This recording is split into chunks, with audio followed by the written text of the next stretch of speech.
बिस्मिल्लाहिर्रहमानिर्रहीम। अस्सलामुअलैकुम। हमारे चैनल में खुश आमदीद। नाजरीन, आज आपके लिए मैं इंतहाई खौफनाक, सनसनीखेज और दिलचस्प कहानी लेकर आई हूँ। लेकिन कहानी शुरू करने से पहले आपसे गुजारिश है कि अगर आप हमारे चैनल पर नए हैं तो हमारे चैनल को ज़रूर सब्सक्राइब कीजिए ताकि आपको हमारी वीडियोस सबसे पहले मिलें। हम एक छोटे से गाँव में रहते थे। हमारा बहुत बड़ा ख़ानदान था। ताया जान और हमारी फैमिली साथ रहती थी। रात को हम सब कजिन्स मिलकर अपनी दादी से जिन्नात की कहानियां सुना करते। ताया जान और अब्बू की मोहब्बत की मिसालें सारा गांव देता था।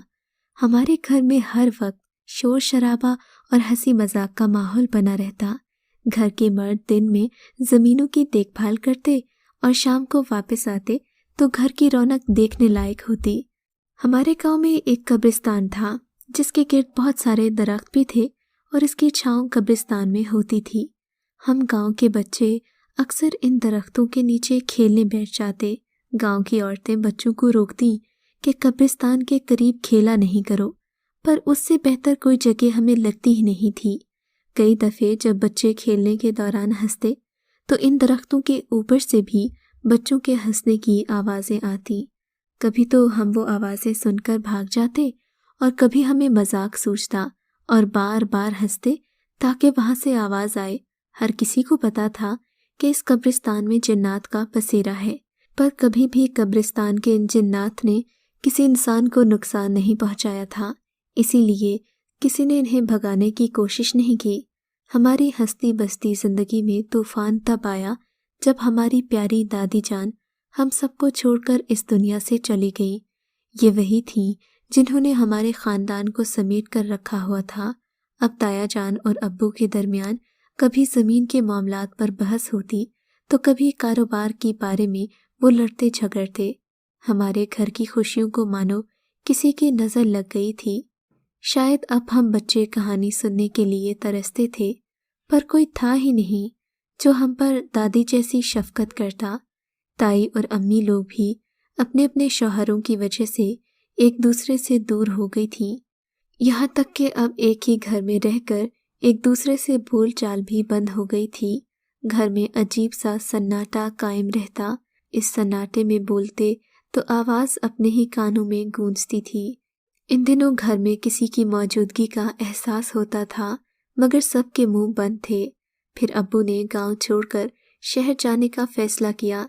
जब घर को तकसीम करने की बात आई तो दोनों ने घर अपने हिस्से में लेना चाहा।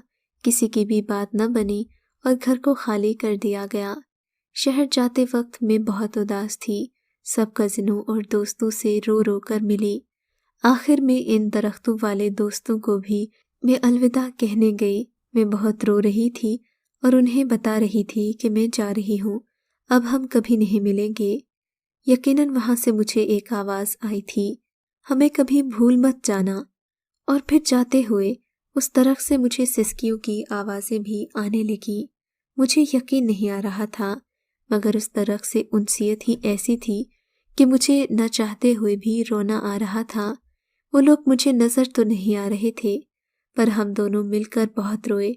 मैं दरख्त के तने से लगकर रो रही थी, मगर बड़ों को हम पर रहम नहीं आया। मैं वहाँ से रोती रोती चली गई।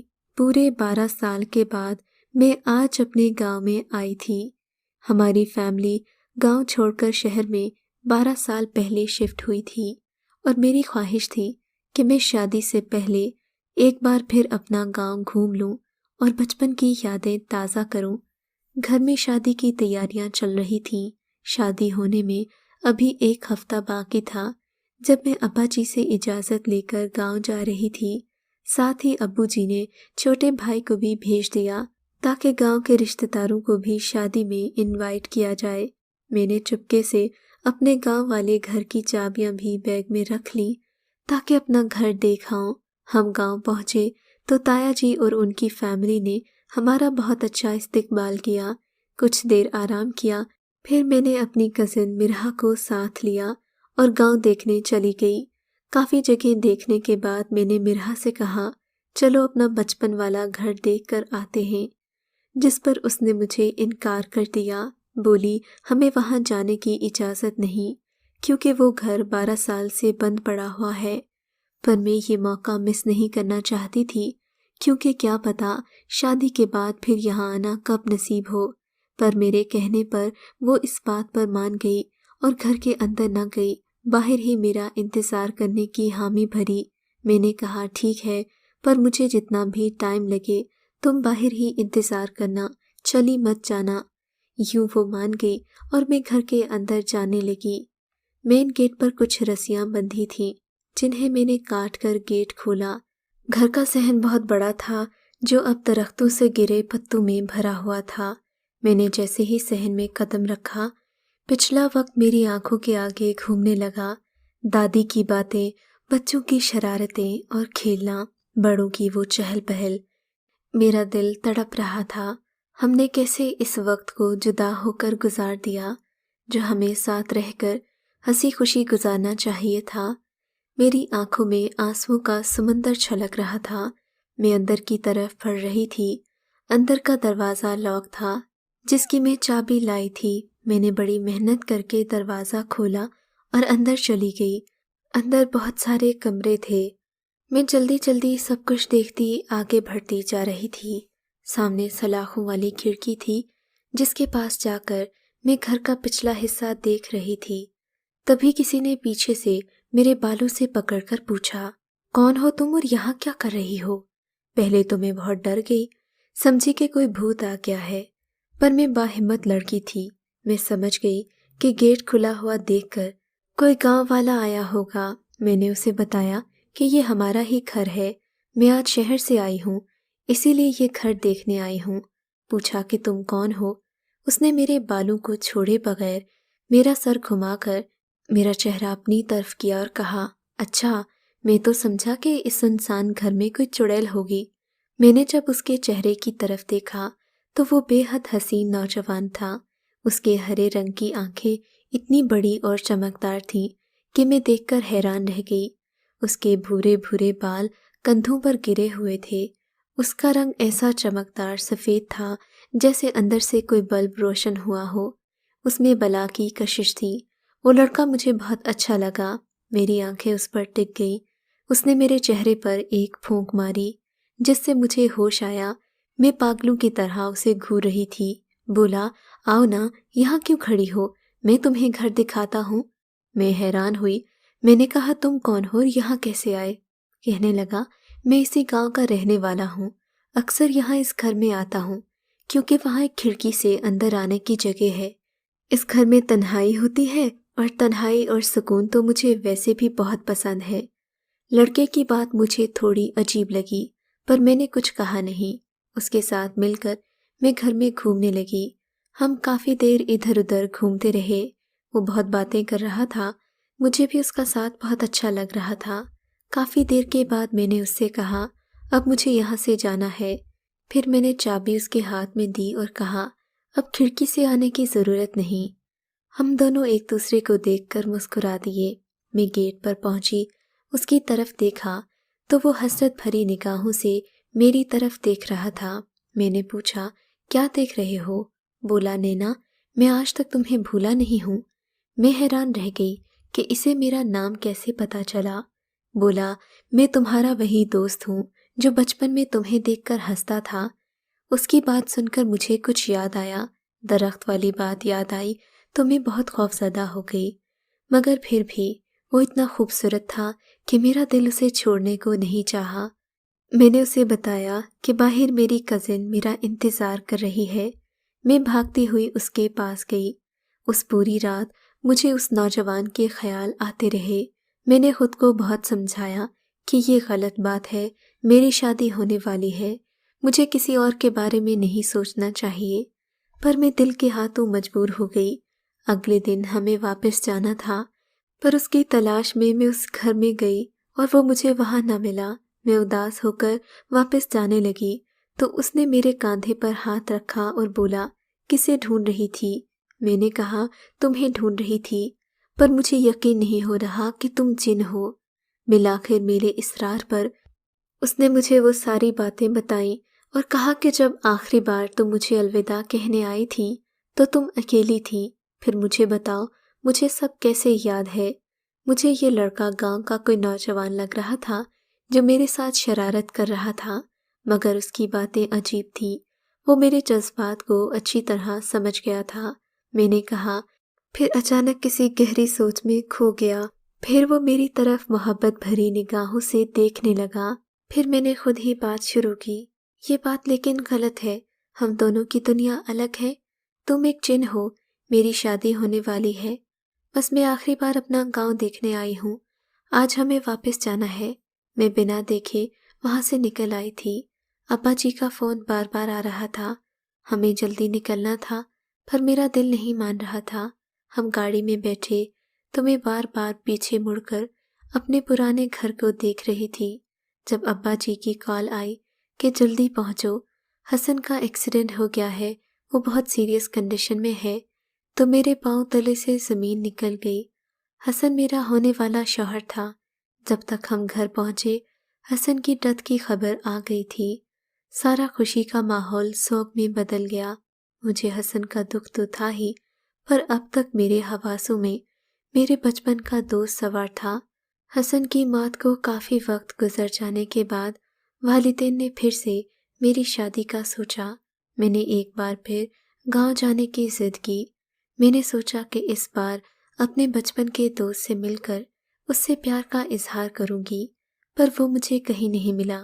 مایوس ہو کر میں گھر آ گئی اور ابا جان کو شادی کے لیے ہاں کہہ دی، پر مسلسل 3 بار میری شادی حادثات کی وجہ سے ہو نہیں پائی۔ جو بھی رشتہ ہوتا اس کے ساتھ کوئی نہ کوئی حادثہ ہو جاتا۔ ایک دن امی مجھے لے کر ایک پیر بابا کے پاس گئی۔ انہوں نے بتایا کہ لڑکی کے پیچھے ایک جن لگا ہوا ہے جو اس کی شادی نہیں ہونے دیتا۔ میرے دماغ میں فوراً اس لڑکے کا خیال آیا، پر میرا دل یہ ماننے کو تیار نہیں تھا، کیونکہ میں اسے بڑی شدت سے چاہتی تھی۔ اس بار میں گاؤں جانے کے لیے بہت بے چین تھی، کیونکہ میں اس سے کچھ سوالات کرنا چاہتی تھی۔ میری پوری فیملی بھی میرے ساتھ گئی تھی۔ ہم اپنے اسی گھر میں رہے جہاں میں اس سے ملی تھی۔ ہم کچھ دن رہے، میں جانتی تھی کہ وہ ضرور آئے گا۔ پھر ایک روز میں صحن میں اکیلی بیٹھی تھی کہ اچانک سے وہ آیا۔ اس نے میرا ہاتھ پکڑا اور مجھے چھت پر لے گیا۔ وہاں پہنچتے ہی اس نے میرے آگے رونا شروع کر دیا۔ میرے ہاتھ اپنے ہاتھوں میں لے کر مجھ سے محبت کا اظہار کیا، بولا، میں تمہیں اپنانا چاہتا ہوں۔ میں نے کہا، تم تو ایک جن ہو، میں تمہاری کیسے ہو سکتی ہوں؟ اسے دیکھ کر آج میں بہت گھبرا بھی گئی تھی، کیونکہ اس کے ہاتھ انتہائی سرد تھے۔ مجھے ڈرا ہوا دیکھ کر بولا، کیا تم مجھ سے ابھی بھی ڈرتی ہو؟ میں نے کہا، ہاں، پر میں تم سے بے حد محبت کرتی ہوں۔ اب ہمارا کیا ہوگا؟ ہم تو کبھی مل نہیں پائیں گے۔ تم نے مجھ سے وعدہ کیا ہے کہ تم میری شادی میں کوئی حادثہ نہیں کرو گے۔ جس پر وہ تھوڑا افسردہ ہو گیا۔ پھر ہم دونوں نے ایک دوسرے سے ملنے کا وعدہ کیا کہ ہم کبھی ایک دوسرے کو نہیں چھوڑیں گے۔ اس نے کہا کہ وہ مجھ سے ملنے شہر آئے گا۔ اس طرح ہمارے کئی سال محبتوں میں گزر گئے۔ وہ روز آتا اور مجھ سے ڈھیر ساری باتیں کرتا۔ ایک روز وہ میرے پاس بیٹھا تھا کہ اچانک اسے کچھ تکلیف ہوئی۔